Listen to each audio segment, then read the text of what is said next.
గన్నవరం రాజకీయం మరింత హాట్ గా మారుతోంది. ఎమ్మెల్యే యార్లగడ్డ వెంకటరావుకు మాజీ ఎమ్మెల్యే వల్లభనేని వంశీకి మధ్య మళ్లీ వార్ మొదలైంది. తనపై చేసిన వ్యాఖ్యలతో యార్లగడ్డకు లీగల్ నోటీసులు ఇచ్చారు వంశీ. 7 రోజుల్లో క్షమాపణ చెప్పాలని డిమాండ్ చేశారు.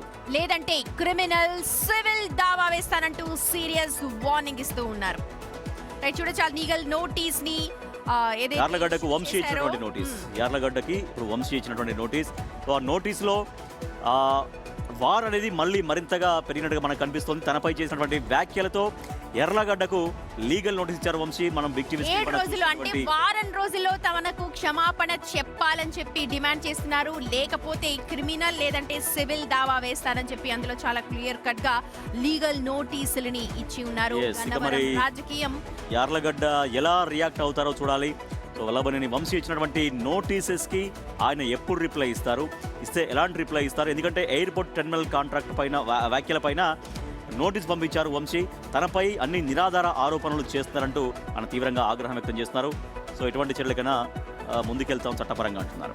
రైట్, అదే ఎందుకంటే తాను అన్న మాటలు లేకపోతే తను చెప్పినవన్నీ కూడా ఏది కూడా నిజం కాదు, దీన్ని నేనైతే ప్రూవ్ చేయగలను. కాబట్టి మీరు అన్న మాటలన్నీ అవాస్తవాలు కాబట్టి దీనిపైన నేను లీగల్ నోటీసులు పంపిస్తున్నాను. 7 రోజుల పాటు మీకు టైం ఇస్తున్నాను. 7 రోజుల్లో మీరు నాకు క్షమాపణ చెప్తే సరే, లేకపోతే సివిల్ అలాగే క్రిమినల్ కేసులు పెట్టడానికి కూడా నేను వెనకాడను అంటూ చాలా ఘాటుగా యార్లగడ్డకు వంశీ ఒక లీగల్ నోటీస్ ని పంపించారు. మన ప్రతినిధి శివ ఉన్నారు లైవ్ లో. శివ, సో వంశీ అయితే లీగల్ నోటీసులు ఇచ్చారు. యార్లగడ్డ నుంచి రియాక్షన్ వస్తుందా? ఎప్పుడు రావచ్చు? రాజేష్, యార్లగడ్డకు సంబంధించి కూడా రియాక్షన్ వచ్చే అవకాశాలు ఖచ్చితంగా ఆయన కూడా నేను లీగల్గానే తేల్చుకుంటానని చెప్పే అవకాశం కనిపిస్తుంది. ఎందుకంటే కొద్దిసేపు క్రితమే బిగ్ టీవీ ద్వారా యార్లగడ్డ వెంకటరావును సంప్రదించే ప్రయత్నం చేయగా తాను కూడా ఏదైతే తనకు సంబంధించిన ఆధారాలకు సంబంధించి లీగల్ నోటీసు పరువు నష్టం దావా వేస్తానని చెప్పాడు. 7 రోజుల వ్యవధిలో రిప్లై ఇవ్వమన్నాడు. ఖచ్చితంగా ఎయిర్పోర్ట్ పనులకు సంబంధించి వైఎస్ఆర్సీపీ నేతలకి కాంట్రాక్ట్ పనులు అప్పగించారు. దీనికి సంబంధించిన జీవో కావచ్చు లేదా కాంట్రాక్ట్ వర్క్ ఆర్డర్ కావచ్చు, అలాగే పనులు చేసిన సమయంలో ఉన్న వీడియోలు ఆడియోలు ఫొటోస్ కూడా తన వద్ద ఉన్నాయి. వీటన్నిటి కూడా న్యాయస్థానం దృష్టికి తీసుకెళ్తాను, అక్కడే తేల్చుకుంటాను.